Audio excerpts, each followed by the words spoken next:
ओम नमो भगवते वासुदेवाय। हरे कृष्णा। प्रेम से बोलिए श्री हरि विष्णु की जय, लक्ष्मी माता की जय, ग्यारस माता की जय। नमस्कार श्रोतागण, आज हम लोग श्रवण करेंगे विजया एकादशी व्रत की पावन कथा। आप सभी को विजया एकादशी व्रत की हार्दिक शुभकामनाएं। आज फाल्गुन मास कृष्ण पक्ष की एकादशी है। इस एकादशी को विजया एकादशी के नाम से जाना जाता है। विजया एकादशी के दिन भगवान श्री हरि विष्णु संग माँ लक्ष्मी और ग्यारस माता की पूजा आराधना करने से साधक के सभी मनोकामनाएं पूर्ण होती हैं और कार्य में आ रही सभी बाधाएं खत्म हो जाती हैं और नाना प्रकार के सुख भोगते हुए अंत में स्वर्गलोक की प्राप्ति होती है। तो आइए मन में भगवान श्री हरि विष्णु का स्मरण करते हुए श्रवण करते हैं विजया एकादशी की पावन कथा। तो आइए मन में भगवान श्री हरि विष्णु का स्मरण करते हुए सुनते हैं विजया एकादशी की वह पावन कथा जो भगवान वासुदेव ने युधिष्ठिर जी को सुनाई थी।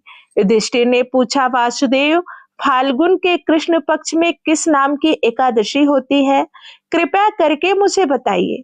भगवान श्री कृष्ण बोले, महाराज युधिष्ठिर, फाल्गुन मास के कृष्ण पक्ष की एकादशी को विजया एकादशी के नाम से जाना जाता है।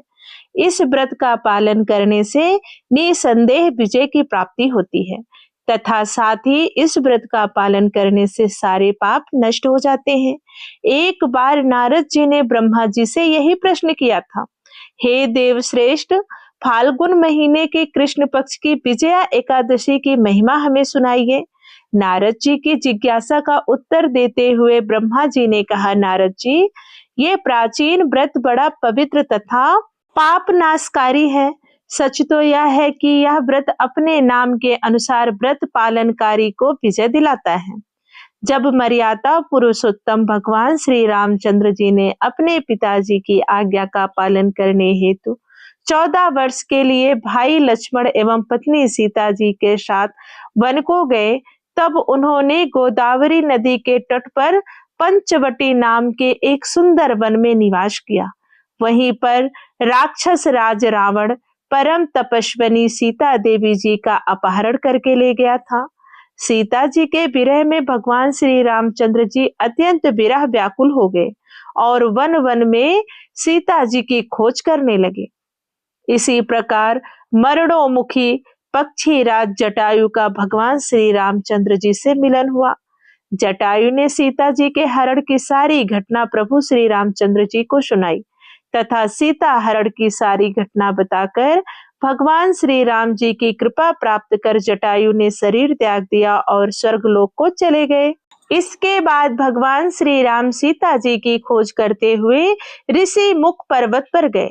वहां उन्होंने वानर राज सुग्रीव से मित्रता की। सुग्रीव ने भगवान श्री राम जी की मदद करने के उद्देश्य से अपनी सारी वानर सेना इकट्ठी की तथा माता सीता का पता लगाने के लिए 10 दिशाओं में वानरों को भेजा। उनमें से हनुमान जी पक्षी राज संपाति के निर्देश अनुसार समुद्र को लांघकर लंका में गए। वहां उन्होंने अशोक वाटिका में सीता जी से भेंट की और जानकी जी को विश्वास दिलाने के लिए भगवान श्री राम द्वारा दी गई अंगूठी निशानी के रूप में उन्हें समर्पित की। इसके पश्चात लंका दहन, अक्षय कुमार वध आदि पराक्रम दिखाकर वापिस भगवान श्री रामचंद्र जी के पास आए और भगवान श्री राम जी को संपूर्ण वृतांत कह सुनाया। हनुमान जी से सारी घटना सुनकर भगवान श्री राम जी ने अपने मित्र सुग्रीव जी से विचार विमर्श करके सारी वानर सेना के साथ लंका जाने का निर्णय किया और विशाल वानर सेना को लेकर श्री राम जी अपने भाई लक्ष्मण जी के साथ सागर तट पर पहुंचे। तब वहां वे अपने भाई लक्ष्मण जी से बोले, हे सुमित्रा नंदन, बड़े बड़े भयंकर जल जंतुओं, तिमि तिमि गल व मगरमच्छों से पूर्ण इस भयंकर विशाल समुद्र को कैसे पार करें? लक्ष्मण जी ने कहा, हे पुराण पुरुषोत्तम, हे देवाधिदेव भगवान राघवेंद्र, प्रभु, इस द्वीप में बकदालभ्य नाम के ऋषि रहते हैं। यहाँ से लगभग आधा योजन अर्थात 2 कोस की दूरी पर ही उनका आश्रम है। हे रघुनंदन, उन्होंने ब्रह्मा जी का साक्षात दर्शन प्राप्त किया हुआ है, अतः आप उन्हीं महामना महर्षि जी से समुद्र पार जाने का उपाय पूछिए। लक्ष्मण जी की बात सुनकर भगवान श्री रामचंद्र बकदालभ्य ऋषि के आश्रम पर गए तथा वहां जाकर उन्होंने बड़े आदर के साथ महर्षि को प्रणाम किया। बकदालभ्य ऋषि सर्वज्ञ थे। भगवान श्री राम का दर्शन करते ही जान गए कि ये साक्षात भगवान हैं। रावण आदि अधर्मिक लोगों का वध और धर्म की स्थापना हेतु ये इस मृतलोक में प्रकट हुए हैं। तब भी औपचारिकतावश ऋषि ने पूछा, हे सर्वेश्वर, हे धर्म संस्थापक श्री राम, मेरी कुटिया पर आपका शुभ आगमन किस कारण हुआ है? मैं आपकी क्या सेवा कर सकता हूँ? आदेश कीजिए।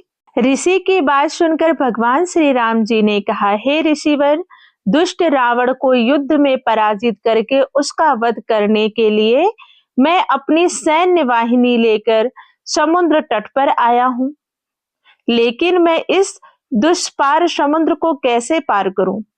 उसके लिए आप कोई सुगम उपाय बताएं, इसी कारण मैं आपके पास आया हूँ। भगवान श्री राम की बात सुनकर ऋषि बोले, हे भगवान, मैं आपको सभी व्रतों में एक उत्तम व्रत के बारे में बताऊंगा, जिसके पालन करने से आपको अवश्य ही विजय प्राप्त होगी तथा लंका पर विजय प्राप्त करके आप विश्व में अपनी पवित्र कीर्ति स्थापित करेंगे। आप उस व्रत को बड़े प्यार और श्रद्धा से पालन करें।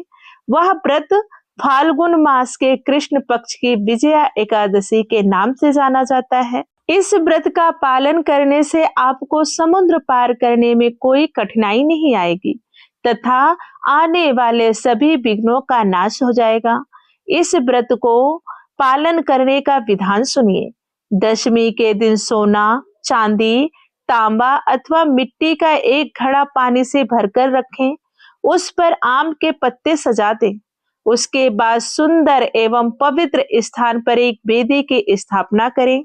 7 प्रकार के अनाज रखकर इस कलश को उस वेदी पर रखें तथा उस कलश के ऊपर सोने से बनी भगवान नारायण की प्रतिमा रखें। एकादशी के दिन तुलसी, गंध, पुष्प, माला, धूप, दीप तथा नैवेद्य आदि सामग्रियों द्वारा बड़ी श्रद्धा के साथ भगवान नारायण की पूजा करें और सारा दिन व सारी रात उसी प्रतिमा के सामने बैठकर श्री नारायण नाम का जप करते हुए जागरण करें। द्वादशी के दिन सूर्योदय के बाद किसी पवित्र नदी अथवा जलाशय के पास जाकर के कलश की यथाविधि पूजा करके किसी निष्ठावान सदाचार ब्राह्मण को अन्न, वस्त्र व धन आदि द्रव्यों के साथ कलश को दान करें। इससे आपको अवश्य ही विजय लाभ होगा। भगवान श्री रामचंद्र जी ने उन ऋषि के उपदेश अनुसार एकादशी व्रत का पालन किया और उसके फलस्वरूप लंका पर विजय पाई। ब्रह्मा जी ने नारद जी से कहा, हे नारद, जो व्यक्ति विधि विधान से इस व्रत का पालन करता है वह इस लोक में अथवा परलोक में सर्वत्र ही विजय प्राप्त कर सकता है। हे प्रभु, यह व्रत विजय दिलाने के साथ साथ व्रतकारी के सभी पापों को भी नाश कर देता है। इस कारण प्रत्येक मनुष्य को इस विजया एकादशी व्रत का पालन करना चाहिए। इस व्रत की महिमा सुनने व पढ़ने से वाजपेयी यज्ञ का फल मिलता है। व्रत की महिमा बताते हुए भगवान श्री कृष्ण ने महाराज युधिष्ठिर से कहा, महाराज, यह उत्तम और बहुत ही फलदायी व्रत है, जिसको करने से मनुष्य अनेकों पापों से मुक्त हो जाता है और किसी भी कार्य में आसानी से विजय प्राप्त कर लेता है। भगवान श्री कृष्ण के मुख से ऐसे वचन सुनकर महाराज युधिष्ठिर बोले, हे भगवान, यह एकादशी का व्रत इतना फल देने वाला कैसे हुआ? इसको करने से सभी पाप कैसे नष्ट हो जाते हैं और कैसे इंसान विजय को पा लेता है? कृपया करके एकादशी व्रत के बारे में मुझे बताइए और उसका क्या फल प्राप्त होता है। उपवास के दिन जो क्रिया की जाती है आप कृपा करके मुझसे कहिए। यह वचन सुनकर भगवान श्री कृष्ण कहने लगे, हे युधिष्ठिर, मैं तुमसे एकादशी के व्रत का महात्म्य कहता हूँ, सुनो। सर्वप्रथम हेमंत ऋतु में मार्गशीर्ष कृष्ण एकादशी से इस व्रत को प्रारंभ किया जाता है। दशमी को सायंकाल भोजन के बाद अच्छी प्रकार से दातून करें ताकि अन्न का अंश मुंह में न रह जाए। रात्रि को भोजन कदापि न करें, ना अधिक बोलें। एकादशी के दिन प्रातः 4 बजे उठकर सबसे पहले व्रत का संकल्प करें। इसके पश्चात शौच आदि से निवृत्त होकर शुद्ध जल से स्नान करें। व्रत करने वाला चोर, पाखंडी, पर स्त्रीगामी, निंदक, मिथ्याभाषी तथा किसी भी प्रकार के पापी से बात न करे। स्नान के पश्चात धूप, दीप, नैवेद्य आदि 16 चीजों से भगवान का पूजन करें और रात को दीपदान करें। रात्रि में सोना या प्रसंग नहीं करना चाहिए। सारी रात भजन कीर्तन आदि करना चाहिए। जो कुछ पहले जाने अनजाने में पाप हो गए हो उनकी क्षमा मांगनी चाहिए। धर्मात्मा पुरुषों को कृष्ण और शुक्ल दोनों पक्षों की एकादशियों को समान समझना चाहिए। जो मनुष्य ऊपर लिखी विधि के अनुसार एकादशी का व्रत करते हैं उन्हें शंखो उद्धार तीर्थ में स्नान करके भगवान के दर्शन करने से जो फल प्राप्त होता है वह एकादशी व्रत के 16वें भाग के भी समान नहीं है। व्यातिपात के दिन दान देने का लाख गुना फल होता है। संक्रांति से 4 लाख गुना तथा सूर्य चंद्र ग्रहण में स्नान दान से जो पुण्य प्राप्त होता है वही पुण्य एकादशी के दिन व्रत करने से मिलता है। अश्वमेध यज्ञ करने से 100 गुना तथा 1 लाख तपस्वियों को 60 वर्ष तक भोजन कराने से 10 गुना, 10 ब्राह्मणों अथवा 100 ब्रह्मचारियों को भोजन कराने से 1000 गुना पुण्य भूमिदान करने से होता है। इससे 1000 गुना पुण्य कन्या दान से प्राप्त होता है। इससे भी 10 गुना पुण्य विद्या दान करने से होता है। विद्या दान से 10 गुना पुण्य भूखे को भोजन कराने से होता है। अन्न दान के समान इस संसार में कोई ऐसा कार्य नहीं जिससे देवता और पितृ दोनों तृप्त होते हों, परंतु एकादशी के व्रत का पुण्य सबसे अधिक होता है। 1000 यज्ञों से भी अधिक इसका फल होता है। इस व्रत का प्रभाव देवताओं को भी दुर्लभ है। रात्रि को भोजन करने वाले को उपवास का आधा फल मिलता है और दिन में एक बार भोजन करने वालों को भी आधा ही फल प्राप्त होता है। जबकि निर्जल व्रत रखने वाले का महात्म्य तो देवता भी वर्णन नहीं कर सकते। युधिष्ठिर कहने लगे, हे भगवान, आपने हजारों यज्ञ और लाख गौदान को भी एकादशी व्रत के बराबर नहीं बताया, सो यह तिथि सब तिथियों में उत्तम कैसे हुई? कृपया बताने का कष्ट कीजिए। धर्मराज युधिष्ठिर कहने लगे कि हे भगवान, मैंने कार्तिक शुक्ल एकादशी अर्थात प्रबोधनी एकादशी का सविस्तार वर्णन सुना। अब आप कृपा करके मुझे मार्गशीर्ष माह के कृष्ण पक्ष की एकादशी के विषय में बतलाइए। इस एकादशी का क्या नाम है तथा इसके व्रत का क्या विधान है? इसकी क्या विधि है? इसका क्या महत्व है और इसको करने से किस फल की प्राप्ति होती है? कृपया करके आप यह सब विधान पूर्वक मुझसे कहिए। भगवान कहने लगे, हे युधिष्ठिर, सतयुग में मुर नाम का एक दैत्य उत्पन्न हुआ। वह बड़ा बलवान और भयानक था। उस प्रचंड दैत्य ने इंद्र, आदित्य, वसु, वायु, अग्नि आदि सभी देवताओं को पराजित करके भगा दिया। तब इंद्र सहित सभी देवताओं ने भयभीत होकर भगवान शिव से सारा वृतांत कहा और बोले, हे कैलाशपति, मुर दैत्य से भयभीत होकर सब देवता मृत्यु लोक में फिर रहे हैं। तब भगवान शिव ने कहा, हे देवताओं, तीनों लोकों के स्वामी, भक्तों के दुखों का नाश करने वाले भगवान विष्णु की शरण में जाओ। वे ही तुम्हारे दुख को दूर कर सकते हैं। शिव जी के ऐसे वचन सुनकर सभी देवता क्षीर सागर में पहुंचे। वहां भगवान को शयन करते देख हाथ जोड़कर उनकी स्तुति करने लगे कि हे देवताओं द्वारा स्तुति करने योग्य प्रभु, आपको बारंबार नमस्कार है। देवताओं की रक्षा करने वाले मधुसूदन, आपको नमस्कार है। आप हमारी रक्षा करें। दैत्यों से भयभीत होकर हम सब आपके शरण में आए हैं। आप इस संसार के कर्ता, माता पिता, उत्पत्ति और पालन करता, साथ ही संहार करने वाले हैं। सबको शांति प्रदान करने वाले हैं। आकाश और पाताल भी आप ही हैं। सबके पितामह ब्रह्मा, सूर्य, चंद्र, अग्नि, सामग्री, होम, आहुति, मंत्र, तंत्र, जप, यजमान, यज्ञ, कर्म, कर्ता, भोक्ता भी आप ही हैं। आप सर्वव्यापक हैं। आपके सिवा तीनों लोकों में चर तथा अचर कुछ भी नहीं है। हे भगवान, दैत्यों ने हम सबको जीतकर स्वर्ग से भ्रष्ट कर दिया है और हम सब देवता इधर उधर भागे भागे फिर रहे हैं। आप उन दैत्यों से हम सबकी रक्षा करें। इंद्र के ऐसे वचन सुनकर भगवान विष्णु कहने लगे कि हे इंद्र, ऐसा मायावी दैत्य कौन है जिसने सब देवताओं को जीत लिया है? उसका नाम क्या है? उसमें कितना बल है और किसके आश्रय में है तथा उसका स्थान कहाँ है? यह सब मुझसे कहो। भगवान के ऐसे वचन सुनकर इंद्र बोले, भगवान, प्राचीन समय में एक नाड़ी जंग नामक राक्षस था। उसके महापराक्रमी तथा लोक विख्यात मुर नाम का एक पुत्र हुआ। उसके चंद्रावती नाम की नगरी है। उसी ने सब देवताओं को स्वर्ग से निकाल वहां अपना अधिकार जमा लिया है। उसने इंद्र, अग्नि, वरुण, यम, वायु, ईशान, चंद्रमा, नैऋत आदि सब के स्थान पर अधिकार कर लिया है। सूर्य बनकर स्वयं ही प्रकाश करता है, स्वयं ही मेघ बन बैठा है और सबसे अजेय है। हे असुर निकंदन, उस दुष्ट को मारकर देवताओं को अजय बनाइए। यह वचन सुनकर भगवान ने कहा, हे देवताओं, मैं शीघ्र ही उसका संहार करूंगा। तुम चंद्रावती नगरी जाओ। इस प्रकार कहकर भगवान सहित सभी देवताओं ने चंद्रावती नगरी की ओर प्रस्थान किया।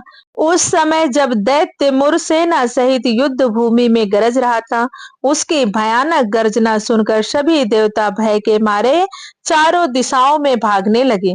जब स्वयं भगवान रणभूमि में आए तो दैत्य उन पर भी अस्त्र शस्त्र आयुध लेकर दौड़े। भगवान ने उन्हें सर्प के समान अपने बाणों से बीग डाला। बहुत से दैत्य मारे गए, केवल मुर बचा रहा। वह अविचल भाव से भगवान के साथ युद्ध करता रहा। भगवान जो भी तीक्ष्ण बाण चलाते, वह उसके लिए पुष्प सिद्ध होता। उसका शरीर छिन्न भिन्न हो गया, किंतु वह लगातार युद्ध करता रहा। दोनों के बीच मल्ल युद्ध भी हुआ। 10,000 वर्ष तक उनका युद्ध चलता रहा। तत्पश्चात श्री विष्णु ने दैत्य सेना पर चक्र का प्रहार किया। उससे छिन्न भिन्न होकर सैकड़ों योद्धा मौत के मुख में चले गए। इसके बाद भगवान मधुसूदन बद्रिकाश्रम को चले गए। वहां सिंहावतो नाम की गुफा थी जो 12 योजन लंबी थी। पांडुनंदन उस गुफा में एक ही दरवाजा था। भगवान विष्णु उसी गुफा में जाकर विश्राम करने लगे, अर्थात सो गए। दानव मुर भी भगवान को मारने के लिए उनके पीछे पीछे लगा रहा। वह भी उसी गुफा के पास पहुंच गया जहां भगवान विष्णु विश्राम कर रहे थे। वहां पहुंचकर उसने भी उसी गुफा में प्रवेश किया। वहां भगवान विष्णु को सोते देख उसे बड़ा हर्ष हुआ। उसने सोचा, यह दानवों को परेशान करने वाला देवता अर्थात भगवान विष्णु आज ये सो रहा है, इसे मैं निसंदेह यहीं पे मार डालूंगा। युधिष्ठिर, दानव का इस प्रकार विचार करते ही भगवान विष्णु के शरीर से एक कन्या प्रकट हुई जो बड़ी ही रूपवती, सौभाग्यशालिनी तथा दिव्य अस्त्र शस्त्रों से युक्त थी। वह भगवान के तेज के अंश से उत्पन्न हुई थी। उस कन्या का बल और पराक्रम महान था। युधिष्ठिर, दानव राज मुर ने उस कन्या को देखा। कन्या ने युद्ध का विचार करके दानव के साथ युद्ध करने के लिए याचना की। युद्ध छिड़ गया। कन्या सब प्रकार की युद्ध कला में निपुण थी। वह मुर नामक महान असुर उसके हुंकार मात्र से राख का ढेर हो गया। दानव के मारे जाने पर भगवान जाग उठे। उन्होंने दानव को धरती पर पड़ा देख पूछा, मेरा यह शत्रु अत्यंत उम्र और भयंकर था, किसने इसका वध किया है? कन्या बोली, प्रभु आपके ही प्रसाद से मैंने इस महादैत्य का वध किया है।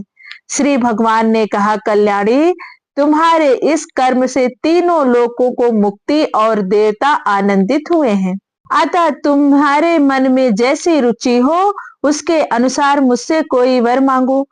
देव दुर्लभ होने पर भी वह वर मैं तुम्हें दूंगा, इसमें तनिक भी संदेह नहीं है। वह कन्या साक्षात एकादशी ही थी। उसने कहा, प्रभु यदि आप मुझसे प्रसन्न हैं तो मैं आपकी कृपा से सब तीर्थों में प्रधान, समस्त पापों का नाश करने वाली तथा सब प्रकार की सिद्धि देने वाली देवी हूँ। जनार्दन, जो लोग आप में भक्ति रखते हैं, मेरे दिन को उपवास करेंगे, उन्हें सब प्रकार की सिद्धि प्राप्त हो। माधव, जो लोग उपवास, नष्ट अथवा एक भुक्त करके मेरे व्रत का पालन फिर करें, उन्हें आप धन, धर्म और मोक्ष प्रदान कीजिए। श्री विष्णु बोले, कल्याणी तुम जो कुछ कहती हो वह सब पूर्ण हो। भगवान श्री कृष्ण कहते हैं, युधिष्ठिर ऐसा वर पाकर महाव्रता एकादशी बहुत प्रसन्न हुई। प्रेम से बोलिए भगवान श्री कृष्ण की जय, भगवान विष्णु की जय, ग्यारस माता की जय। आइए अब सुनते हैं ग्यारस माता की पावन आरती। ओम जय एकादशी, जय एकादशी, जय एकादशी माता। विष्णु पूजा व्रत को धारण कर शक्ति मुक्ति पाता। ओम जय एकादशी माता। तेरे नाम गिनाओ देवे, भक्ति प्रदान करनी, गढ़ गौरव की देनी माता, शास्त्रों में वरनी। ओम जय एकादशी माता।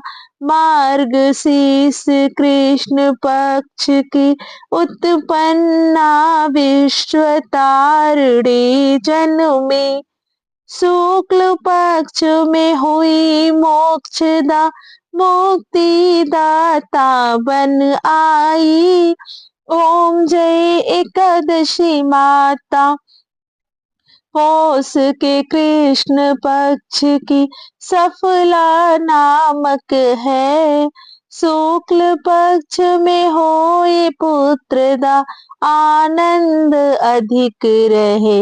ओम जय एकादशी माता। नाम खट तिला माघ मास में कृष्ण पक्ष आवे, शुक्ल पक्ष में जया कहावे, विजय सदा पावे। ओम जय एकादशी माता। विजया फाल्गुन कृष्ण पक्ष में शुक्ला आमूल की, पाप मोचनी कृष्ण पक्ष में चैत्र महाबली की। ओम जय एकादशी माता।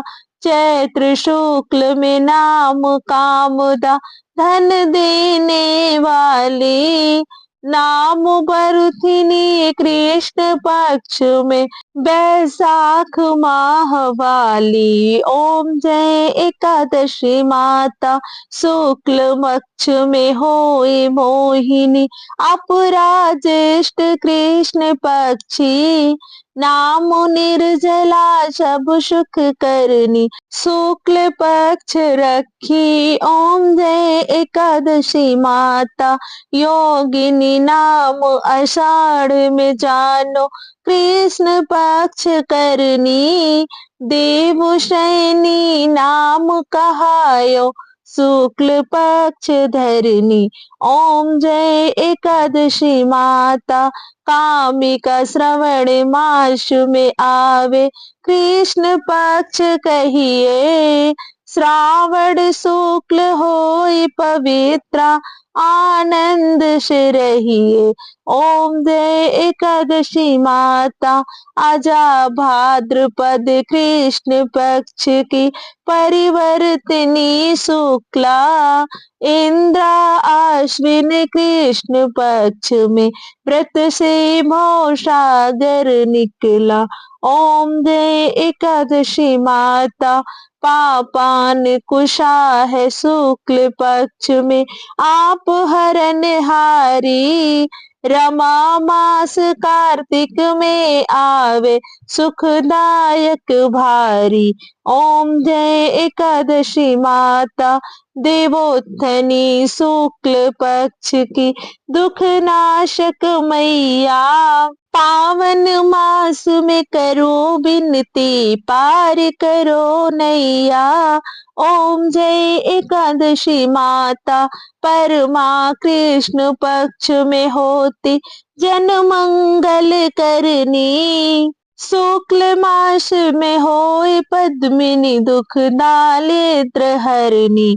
ओम जय एकादशी माता जो कोई आरती एकादशी की भक्त सहित गावे।